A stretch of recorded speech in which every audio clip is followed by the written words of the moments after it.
안녕하세요. 멜묵상. 오늘은 창세기 22장 15절부터 24절 말씀 보도록 하겠습니다.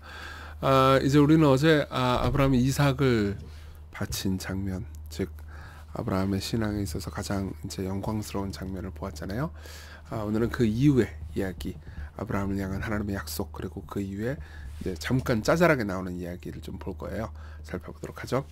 여호와의 사자가 하늘에서부터 두 번째 아브라함을 부릅니다. 그러니까 이제 이삭을 바쳤고 하나님께서는 이삭을 죽이지 말라고 하셨고, 그 다음에 이제 수량을 하나 미리 준비해 놓으셔서 수량을 대신 이제 제물을 드리게 하십니다. 그리고 그 모든 것들이 다 정리가 되고 나서 하나님께서 이제 두 번째 또 아브라함을 부르십니다. 그러면서 놀라운 약속을 주시죠. 이르시되 여호와께서 이르시기를 내가 나를 가리켜 맹세하노니. 왜 그럴까요? 하나님보다 더 큰 맹세할 거리는 없으니까요. 우리는 보통 맹세를 할 때 나보다 큰 존재를 가리켜서 맹세를 한단 말이에요. 근데 이제 하나님보다 더 큰 존재는 없으니까 이제 나를 가리켜 맹세한다. 그러니까 내가 이 모든 맹세에 최종 책임을 질 것이다 라는 굉장히 강한 맹세의 표현입니다. 네가 이렇게 행해서 네 아들 네 독자도 아끼지 아니하였은즉 내가 내게 큰 복을 주고 네 씨가 크게 번성하여 하늘의 별과 같고 바다의 모래와 같게 하리니 네 씨가 그 대적의 성문을 차지하리라, 이렇게 말씀하십니다. 물론 여기서 말하는 네 씨는 이제 아브라함의 이후에 이제 이삭뿐만 아니라 이 자손들을 의미해요. 아브라함에게 이제 나중에 많은 자손들이 있습니다. 지금은 이제 이삭 하나밖에 없잖아요. 이삭 하나밖에 없지만 하나님께서는 그 이삭이 거의 죽을 뻔하잖아요, 그죠? 근데 이제 이 이삭을 통해서 수많은 하늘의 별과 같고 바다의 모래와 같은 복을 받을 것이다, 자손을 가질 것이다. 그러면서 네 씨가 그 대적의 성문을 차지하리라, 이렇게 얘기합니다. 그 말은 무슨 말이냐면 대적의 성문을 차지한다는 건 전쟁해가지고 어떤 사람이든 다 이긴다, 어떤 존재든 그를 건드릴 사람이 없을 것이다, 이렇게 이야기를 하는 거죠. 그리고 또 네 씨로 말미암아 천하 만민이 복을 받으리니 이는 네가 나의 말을 준행하였음이라 하셨다 하니라. 그러니까 준행은 순종을 가리켜요. 순종했기 때문에 천하 만민이 복을 받을 거다, 이렇게 이야기를 하죠. 여기서 네 씨는 무엇일까요? 갈라디아서는 이렇게 말합니다. 여기서 네 씨가 예수 그리스도를 가리키는 거라고요.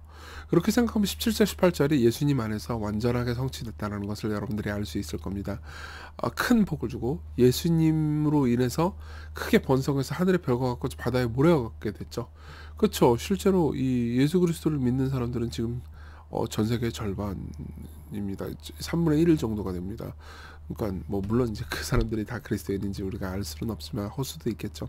그렇지만 개신교, 가톨릭 포함해서 기독교는 예수 그리스도를 주와 구주로 고백하는 사람들은 전 세계에서 가장 많습니다. 이렇게 수많은 사람들이 예수님을 믿을지 하나님을 진짜로 신뢰할지 당시 아브라함은 상상도 못했을 거예요. 그리고 예수님은요, 내 씨는 그 대적의 성문, 사탄의 성문을 완전히 박살내시고 그리고 사탄의 세력을 완전히 끝내셨죠. 그리고 예수님으로 말미암아서 천하 만민이 복을 받았잖아요. 저와 여러분들도 예수님으로 말미암아 복을 받았잖아요. 그렇죠? 그렇기 때문에 아브라함이 받은 이 약속 있잖아요. 이 약속은 아브라함이 생각했던 것보다 훨씬 더 위대하게 성취됐던 거죠. 자, 그리고 나서 19절은 아브라함이 그의 종들에게 돌아가서 함께 떠나 다시 브엘세바에 이르러 거기 거주하더라. 이제 이삭을 바치는 제사를 다 마치고 이삭을 데리고 다시 돌아갑니다. 그리고 나서 20절에 이제 좀 약간 재미있는 소식 하나가 들려요. 아브라함의 귀에요. 뭐냐면은 2일 후에 어떤 사람이 아브라함에게 알려 이르기를 밀가가 당신의 형제 나홀에게 자녀를 낳았다 하였더라, 이렇게 얘기합니다. 아마 나홀도 자녀가 없었던 것 같아요. 그리고 이제 나홀은 아브라함의 형제거든요. 근데 아브라함은 이제 75세 때 이 메소포타미아를 떠나잖아요. 그 이후로 이제 이 수십 년간 연락이 없었던 것 같아요. 연락이 없었는데 이제 이 형제도 애를 낳았다. 그러면서 얼마나 낳았냐? 첫째 아들은 우스의 형제는 부스와 아람의 아버지 그멜과 게셋과 하소와 빌다스와 이들랍과 브두엘이라, 이렇게 말합니다. 브두엘이 중요해요. 브두엘은 이제 이 8사람은 누구냐? 23절 아브라함의 형제 나홀의 아들 빌가의 아내 밀가의 소생이며 브두엘이 리브가를 낳았다. 사실 이 얘기를 하려고 여기 이 말이 적혀 있는 거예요. 리브가는 누구냐면은 이제 아브라함의 아들 이삭의 아내입니다. 나중에 이제 우리가 24장에 가면은 굉장히 아름다운 이야기를 볼 거예요. 이제 리브가가 이삭을 만나는 장면, 하나님께서 이제 아브라함을 사용하셔서 아브라함이 종을 하나 보내가지고 리브가를 메소포타미아에서 데려오는 장면을 봅니다. 근데 여기 보면은 리브가가 누구의 아들이에요? 브두엘의 아들이죠. 브두엘은요 8명 중에서 막내입니다. 이게 뭐 중요한가 싶을 수 있겠지만 당시에는 막내는 큰 일을 할 수 없다라는 것이 뭐 당연히 모두가 그렇게 생각을 했어요. 그리고 막내에게는 별 복이 없다고 생각을 했죠. 장자에게 복이 있다고 생각했습니다. 근데 하나님께서는 막내를 택하셨어요. 막내의 딸을 택하셔서 리브가죠. 그 딸이 리브가가 이삭과 결혼하게 하셔서 결국은 이삭을 통해서요. 야곱이 나오고 야곱을 통해서 12아들 그리고 결국 예수 그리스도께서 오시게 되죠. 그러니까 생각해 보시면 이런 얘기를 하고 싶은 거예요. 성경은 항상 힘있고 잘나고 괜찮은 사람들만 복받는다고 말하지 않습니다. 오히려 소외된 사람들, 막내, 지금이야 막내가 귀여움의 대상이지만 당시에는 정말 아무것도 아닌 존재였단 말이에요. 그런 사람들에게 다가가셔서 복을 주십니다. 리브가라는 복을 주시죠. 여러분들도 삶에서 그러니까 내가 뭐 대단치 않고 별거 아니고 연약한 존재다라고 생각한다 하더라도 하나님께서 여러분들을 바라보고 계시다는 것을 기억하십시오. 어쨌든 간에 이제 이 이야기는 나중에 복선이 됩니다. 결국은 리브가가 아브라함의 아들 백세에 얻은 아들 이삭과 결혼하게 되거든요. 그리고 나홀의 처음 르우마라는 자도 데바와 감과 다스마 마아가를 낳았더라. 이렇게 하고 이야기가 끝납니다. 자, 우리 적용을 좀 해볼까요? 첫 번째입니다. 순종을 통해서 승리를 주시는 하나님이죠. 자, 보세요. 아까 우리가 15절부터 보면요. 16절부터 보면 여호와께서 이르시기를 네가 나를 가르쳐 맹세하노니 내가 이같이 행하여 네 아들 네 독자도 아끼지 아니하였기 때문에 내가 너에게 큰 복을 준다고 말해요. 그리고 18절은요. 네 씨로 말미암아 천하 만민이 복을 받을 건데 이는 그 이유는 뭐예요? 네가 준행 즉 순종했기 때문이라고 말합니다. 그러니까 16절에서 그리고 18절에서 우리가 볼 수 있는 논리는 이거예요. 순종했기 때문에 복을 받는다. 그리고 네가 복을 받은 것은 순종했기 때문이다. 이렇게 말하는 거죠. 16절 18절의 내용입니다. 그럼 여러분들은 이거 기복주의 아니야? 이렇게 생각할 수 있어요. 아니에요. 자, 무슨 말인지 설명해 드릴게요. 우리는 은혜로 복을 받는 겁니다. 근데 보세요. 이런 말씀들이 있잖아요. 네가 순종했기 때문에 복 받는다. 네가 복을 받은 이유는 네가 독자도 아끼지 않았기 때문이다. 순종했기 때문이다. 이렇게 얘기하는 건데 우리는 아브라함의 일생을 알잖아요. 그렇죠? 아브라함 일생이 어땠어요? 계속한 불순종의 연속이었잖아요. 그럼 그때 복이 없었어요? 그쵸. 뭐 아비멜렉에게 뭐 아내 팔아먹고 이럴 때도 오히려 하나님께서는 아브라함의 편을 들으시는 복을 누렸죠. 그쵸. 근데 보세요. 불순종한다고 그래서 복과 예수 그리스도 안에 있다면 여러분들이 떨어져 있고 버림받는 건 아니지만 결국요 하나님께서는 우리에게 복을 주실 때 불순종하는 상태 그대로 그냥 복을 주시지 않고 불순종하는 상태를 순종하는 상태로 변화시켜 가면서 복을 주세요. 하나님께서 은혜로 복을 주시잖아요. 근데 기도 많이 하면 갑자기 뚝 떨어뜨리는 방식이 아니고 우리가 갈등하고 불순종하고 그렇지만 하나님 다시 다 바라보고 하나님의 사랑 깨닫고 다시 돌아오게 하는 방식으로 우리가 복을 받도록 하시는 겁니다. 그러니까 순종 없는 복은 없어요. 근데 그렇다고 해서 순종이 공로는 아닌 거죠. 그렇죠? 자, 이거 예를 한번 들어볼게요. 설명을 해보겠습니다. 여러분, 제가 이제 어렸을 때 부모님이 공부를 잘하면 제가 열심히 공부를 잘해가지고 점수가 높게 나오면은 저한테 무슨 선물을 해주기로 했어요. 그럼 제가 그 선물을 받기 위해서 공부를 열심히 했다고 합시다. 그러면은 보세요. 내가 받은 선물은 뭐죠? 부모님이 제게 주신 선물도 선물이죠. 그렇지만 나한테 진짜 더 좋은 건 뭐예요? 내가 공부를 잘하는 사람이 되는 거죠. 그러니까 선물이 하나는 부모의 사랑을 표현하는 것처럼 보이지만 선물이라도 걸어서라도 내가 공부하게 만들려고 하는 것이 부모님이 진짜 사랑해요. 마찬가지예요. 여러분들이 받는 복이 하나님의 사랑을 말해주는 게 아니고요. 여러분들을 복을 받게 하기 위해서 순종하도록 이끌어 가시고 인내하시면서 계속해서 불순종해도 용서하시는 하나님의 사랑이 진짜 하나님의 사랑을 나타내 주는 겁니다. 그러니까 순종을 뛰어넘고 복을 받으려고 하지 마십시오. 순종이 우리의 공로는 아니지만 하나님께서는요 우리에게 복을 주시는 통로로 순종을 지정해 놓음으로써 우리가 순종하는 좋은 성품의 변화된 사람으로 만들고 싶어 하십니다. 이게 여러분들이 생각해야 되는 겁니다. 그러니까 우리요 이따 기도할 때도요 내가 뭘 행해야 되는지 명령을 생각해보고 뭘 회개해야 되는지 고민해보고요 뭘 우선순위에서 밀어내야 되는지 내 우상이 무엇인지 생각해보고 기도하고 순종할 수 있는 사람이 되게 해달라고 간구해 봅시다.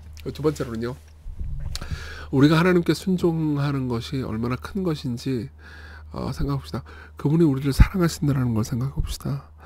정말 그분이 나를 사랑하셔서 하신 명령이라면 이 명령이 내가 좀 듣기 싫어한다 할지라도 나를 위한 것임을 확신할 수 있죠. 그렇죠? 그러면 하나님의 사랑을 내가 어떻게 확실할 수 있습니까? 팀 켈러 목사님 이렇게 얘기합니다. 하나님의 사랑을 어떻게 확실할 수 있는가? 하나님은 아브라함의 재물을 보고 네가 네 독자라도 내게 아끼지 아니하였으니 내가 이제야 나를 사랑하는 줄 아노라 라고 말씀하셨다.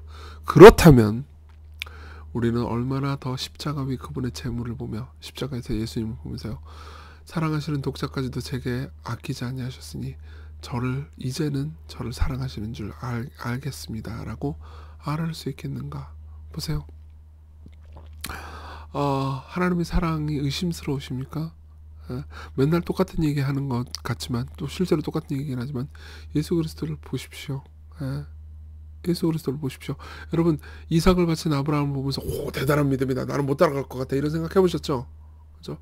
그러면 아들을 주신 하나님을 보면서 여러분들 어떤 생각이 듭니까? 그 사랑은 이해할 수가 없는 사랑인 겁니다. 너무나 위대한 사랑인 거예요. 그렇게 여러분들을 사랑하시는 분을 신뢰하십시다. 같이 우리 기도할 때 우리에게 순종하게 하심으로 복을 주시는 하나님, 당신을 의지하면서 내가 순종하는 사람이 되게 해달라고, 그리고 그게 복임을 알게 해달라고, 그리고 십자가 위에 제물인 예수님을 보면서 하나님의 사랑을 확실하게 해달라고 구합시다.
기도하겠습니다.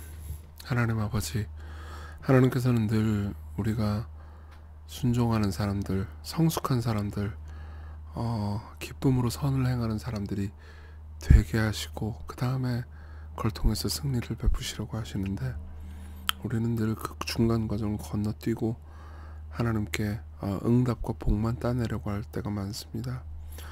하나님을 이용하는 사람이라기보다는 하나님을 사랑하는 사람이 되게 해주세요.